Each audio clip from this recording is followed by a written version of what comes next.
powered by the Inside the Birds podcast. Now, live from inside the Matt Black Kia Studios, it's Football at 4. Football at 4, powered by the Inside the Birds podcast. Adam Caplan's in the house. We got a lot to discuss, including who are the elite players in this draft versus just first-round players, and which one can the Eagles get their hands on. By the way, Thursday, our draft party, we will be live at Maynard's in Margate, and I just got word you guys asked, and he has answered.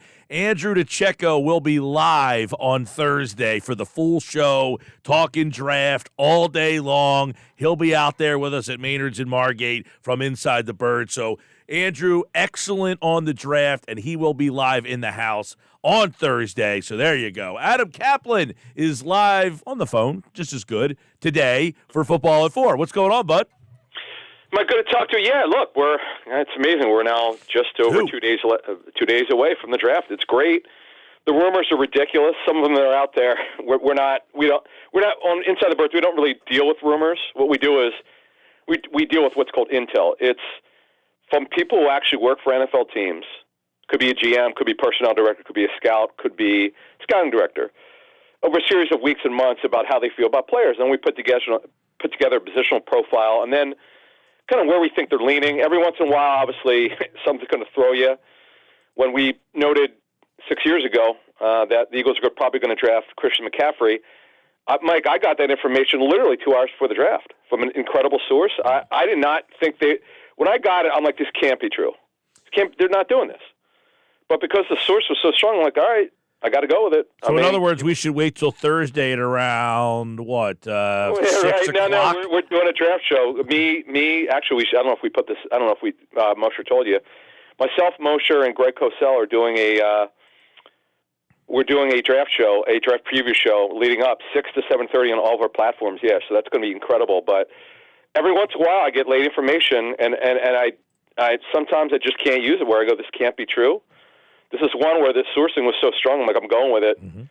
And if he's there and they don't do it, then you can say I was wrong. But in the reporting business, you got to go by your own sources. Sometimes it's opinion. Obviously, with the draft, a lot of it's opinion because we don't know who's on their draft board for sure. No matter what people tell you, Howie Roseman is right. No one will ever know unless they find out. You could say who you think they're going to draft based on the information you gather, but you don't know for sure because you can't see the draft board. So this leads us to our discussion today, Mike. And I wanted to talk about the Bijan Robinson situation because I happen to notice in social media it is on overdrive. Yes. And I don't know about the callers to your show, but I would say a majority of the fans want Bijan Robinson at number 10. Yeah, this is like Ricky Williams at number 2 all over again. Close. Now, that one was ridiculous. Now that one, and thankfully for the Eagles, they didn't do it. Now, Ricky Williams is supposed to be a generational running back. You brought him up, and I'll bring it up because I remember talking to Joe Banner about it. It was never a discussion. It was never considered. He was a very good running back. But there were also some stuff, commitment to being great and all that. He was also a really good baseball player, drafted by the Phillies for most people. Probably didn't know that, but he was. But you just don't do it because, and we'll get into this, there's certain reasons. And here's the other thing is, you have to ask yourself this question. Is he elite or is he just a very good first-round graded player, which every team would have a first-round grade on him? The question is he elite? The answer is yes. And, Mike, this is not a very good draft overall for elite players. It's either Jalen Carter or Bijan Robinson, really. If you're talking true elite players, that's really it. Bryce Young's a very good player, but because he's not big, he's just not strong enough physically, but his tape is fantastic. There are a lot of very good players, Mike, and we'll get to the top. We'll get to 10 in a minute. But that's what Howie Roseman has to ask himself. We know they have not drafted a true running back, really, a true running back. I'm not counting Keith Byers in 1987. 1983, Michael Haddix. Okay, it's been 40 years for a reason. The Eagles do not believe in that positional value. But as we said on Inside the Birds, are there some times you have to junk that value and go, this guy is by far one of the top 2 players in the draft.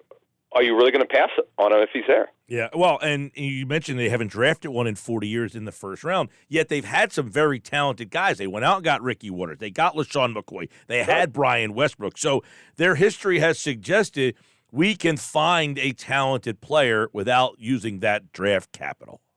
Now, that is true, Mike, but you have to ask yourself, this is really interesting. We had T.J. McCrate, who was a former personnel executive for the Eagles for 5 years. T.J. was almost. We just dropped it for our Patreon subscribers. We went over the Robinson thing. Look, he's lived it. He's worked for many teams. He's been a scouting director for the Colts. Worked for the Ravens under Ozzie Newsome, a Hall of Fame general manager. Worked for Harry Roseman. Obviously, he's a pretty good GM. He's seen it. He knows it. He's aware of that the Eagles don't really value running backs like the other teams do. But for those of you who have not subscribed before, you can go to patreon.com/inside the birds and subscribe. It's great. We also have we have actually a live show tonight with our subscribers through Zoom, so we'll see all of them. It's pretty cool. They got to interact with us live, which is cool. We do this once a month. But getting back to Bijan, that's the thing that Howie has to ask himself.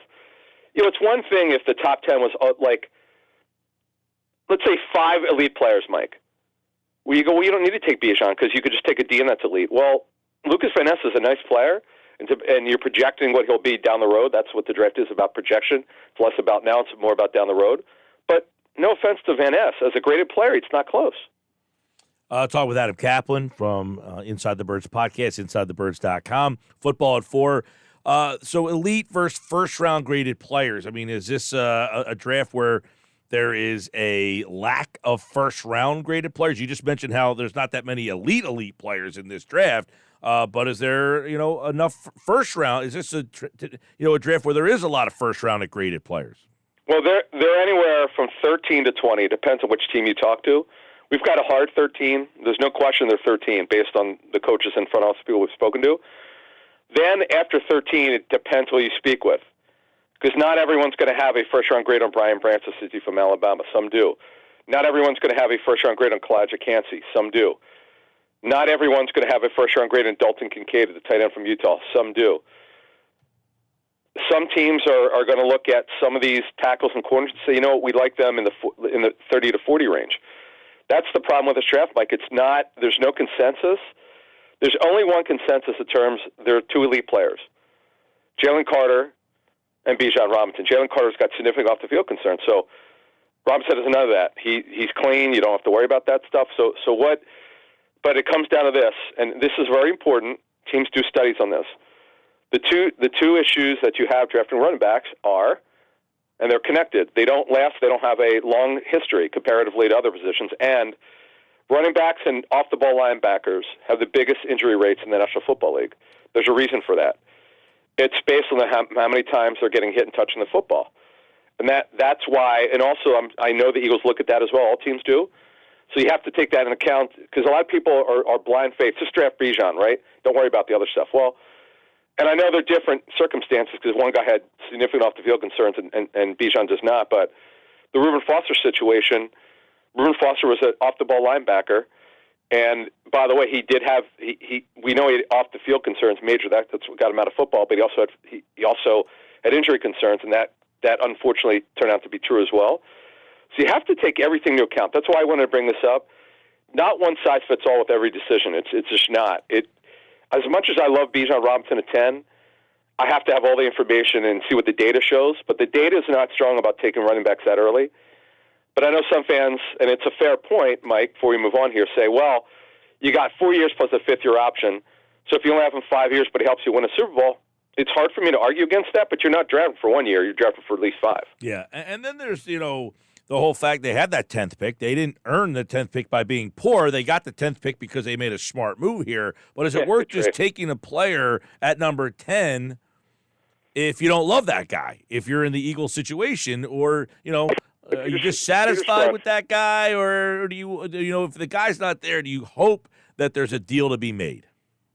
Well, Mike, Peter Skoronski, right? We've talked about him, I think, before in your show. Peter Skoronski is he's one of the top offensive line for this draft. But he's got short arms. Every team I spoke with, every coach I spoke to said he cannot play tackle at the next level. You just can't. You could cross-train him at right tackle because not every right tackle is a great athlete, but he's a technician. He absolutely could play well at guard. But is that pick worth the 10th pick overall? That to me is absolutely has to be in the Eagles discussion because unless he's elite guard, okay? Zach Martin, by the way, we mentioned this a couple weeks ago on Inside the Birds. Zach Martin was a left tackle in college, moved to guard, and he's been elite. But unless you think he'll be elite, I have a hard time taking a guard at 10 unless you think he's going to be that guy. And that's honestly, when it comes down to it, Mike, that's why teams don't draft guard. It's rare for a team to draft a guard. Even in the upper half, top 10 is extremely rare. Now, the kid that the Colts drafted, Quentin Nelson's outstanding. He was elite, and that turned out to be right. But how many, again, if you go back the last 20 years, how many guards have been drafted in the top 10? Yeah, you are absolutely right about that. That is the one thing with Skoronski is, and it's funny, I'm not saying he would be Danny Watkins, but Watkins was a tackle in college who most people projected to play guard. But he didn't love football, Mike. Didn't love football, right. But I used to host a show with Danny, and he... Did you?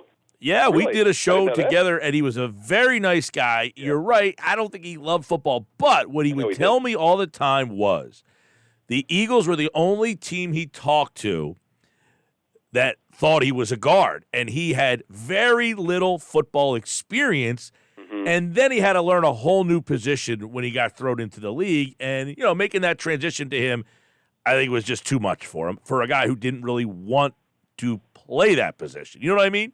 Yes. And Peter Skoronski, by the way, was a left tackle, 3 years at Northwestern. He's such a good technician that he was able to handle playing left tackle, and he handled a lot of the top pass rushers. Very rarely did he get beat badly because he's so good with his hands of technique and anticipation. But the NFL's another level, and that's the reason why teams think he just can't. They're going to get into him before he can get into them, because he's just too short. I mean, that's the issue with these short arm guys, and that's why. By the way, that's why with short arm defensive ends, if the tackle's got 35-inch arms and your DN's got 31 or 32-inch arms, that tackle's going to get into your DN too quickly, and that's why that guy should not be a first-round pick. Everybody's talking about Bijan Robinson, but drafting a running back early, what about 30? Is that early in your mind? Is there reasons for and against 10 versus 30? Now, Jahmyr Gibbs he's another guy. It's going to be very close, I believe, that whether it gets in the first round, the Chiefs have to be in the conversation. They didn't get Clyde Edwards-Helaire right. That's okay. That's not going to stop. Great teams don't worry about making a mistake. That kid is a special player. Jahmyr Gibbs, he's just not big. You'd have to have a size back to complement him, but they're a spread offense anyway. No, look, the issue now at running back is this, Mike. If you look at running back after Gibbs and obviously Robinson, my guy is Zach Charbonnet out of UCLA. You could get him later. He's underrated catch the football. He's got great size. He'd be a great complement to Kenny Gainwell. But he's not elite. He can't do what Bijan could do. The only people brought up, well, the Eagles wanted McCaffrey and why not Bijan? The only difference between them is, well, there are two things. McCaffrey had a much sturdier build. That's true. And then the other thing is, Mike, McCaffrey as a pass catcher was super elite. Like Bijan is elite, but this guy was off the charts elite. Now, it's hard to grade that, but it's just one of the special things that you only see. But this Bijan stuff is interesting. I don't want to say never at this point. I'm not saying they won't draft him, but this has got to be a conversation. Howie Roseman has to take this seriously. All right, Adam Caplan, as we count down to 2 days now, you will be back on Friday, so you will be recapping what happens on Thursday night. But what do personnel execs think the Eagles are up to? What are they going to do? All right. So I've asked this question because it's something I do, and depending on which market I work, I do work radio and TV and several markets. So I go, okay, well, what do you think Philly would do? And everyone says the same thing. Howie, offensive lineman, defensive lineman, and then T.J. McCray had some great stuff in our show with him today that dropped for our Patreon subscribers, explaining what the probability is because he worked for Howie, so he kind of knows, but. Also, Howie, and we continue to know this about him, he does stuff which you scratch your head every once in a while, where he drafts need over their grade. In 2020, we put out Inside the Birds, the Eagles were probably Jalen Reagor, and we were right, and we gave the examples. We didn't say he'd be better than Jefferson. We didn't say that. The Eagles then did not think that he could play. He'd be good enough playing on the outside. Obviously, they were wrong about that, and every team gets stuff wrong. But every once in a while... By the way, a lot of teams got that wrong. He was the fifth wide receiver taken. Right, good point. But Andre Dillard, another one. They were drafting left tackle to replace Jason Peters. That they were hell bent on it, and unfortunately, and he was a guy didn't have the longest arms, not the most physical player, and they missed on him. Now it wasn't a true bust, but it was a miss, and that's the thing is you just don't know. He will make the decision. Nobody has access to what he's thinking. When you see these reports, Eagles love this guy, love that guy. Who are they getting it from? I kind of laugh at that stuff because it's not like how he's telling anyone, and how we actually talked about that last week with the media. He's not letting it out. We have, Jeff and I have very good sources. We're not going to get it right every year. We get probably right one every 4 years in the first-round pick. It's really difficult, man. It's the hardest stuff to get is what teams are going to do, Mike. That's why mock drafts are extremely challenging. By the way, my last mock for Pro Football Network comes out probably early tomorrow afternoon. I'm working on it now, and I've changed 7 picks already from last week because I'm getting more information, but we'll see what happens. Yeah, I like the quote in, I think it was Peter King's mock draft. Was it Monday? Yesterday? Yesterday was Monday, right? I don't know what day it is anymore because this draft is just. But the quote in the draft was from a GM who texted him, and he said, "I do this for a living, and my mock draft will be no more accurate than yours. We all think that we know, but we really don't." I mean, Howie Roseman doesn't know who Houston's taking it to right now, does he? That's a great question, Mike, because Nick Caserio, their GM of the Texans, came from New England, and he, as someone told me today from a team, he guards that stuff really closely. Even his people generally don't know. So, hey, look, remember when the Bears drafted Mitch Trubisky?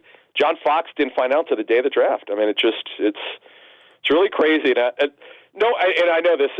Someone I work with at Pro Football Network told me, and it's so true. After the draft, nobody cares about mock drafts. No one cares, but it's leading up to it. The traffic for mock drafts is unbelievable. People love these things. That's why I did it. They love it. It's great. Hey, you're absolutely right. I mean, people complain I hate these mock drafts. Nobody knows anything, but they are they generate so much traffic. And people like the speculation and they like to debate. And we got skewered for taking whoever we put on our mock draft show that dropped with Andrew Check on Mosher on Monday. I forget about. Did we put Skronsky? I forget. Whoever we took. Oh, we got ripped. It's all good. I get. In fact, when we don't get ripped, I get kind of mad. I'm like, come on, man, where's the heat? You don't like our pick? Let us know. I actually get a kick out of it. Some of the stuff I should save. When people are way off base, I should go back, but I don't do that stuff. Well, that's what Good Morning Football did with Jalen Hurts. They did. They took all the reactions to Jalen Hurts getting drafted on draft night. I'll leave you with this. If you would have seen my reaction, because I don't usually. I have to. Because I'm doing TV for Sports Grid on Thursday and Friday, but that draft, I was in my office, and I had the sound down, and I wasn't watching. And I was like, all right, I'll look up later. And then I saw the text messages come in. I'm like, what the hell? And I turn around, I'm like, I literally, do you ever stare at something you're in disbelief? Yeah. I just couldn't compute it. I called the Eagles after it. I was like, okay, can you explain this to me? Because I don't get it. You just extended Wentz's contract. What are you doing? Yeah. By the way, they got lucky. Sure. Andrew Brandt wrote. But we talk about all the time, Adam, that the Eagles value the backup quarterback more than they do their starting safety. Quarterback factory, which, I know Howie had to eat those words. Didn't look very good for many years. But what Andrew was talking about, it was never their plan. The way it was explained to me by an Eagles source then was that they were going to draft a quarterback because Wentz's injury history would suggest, okay, maybe the guy plays 4 to 6, whoever that guy would be, in this case it was Hurts.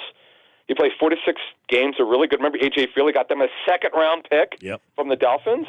You never know. And okay. Well, they got picks for Kevin Cobb. They got picks for Feely. They got picks for all sorts of backup quarterbacks. Second-rounder for A.J. Feely. Real quick.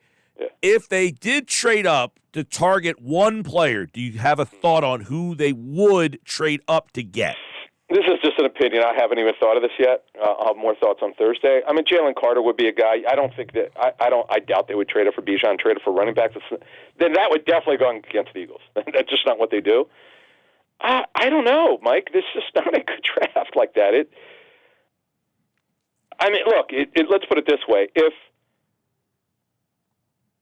one of the edge rushers drops, if the kid from Texas Tech drops, because he's got he had some medical concerns. The tape's really good, but he has some medical concerns.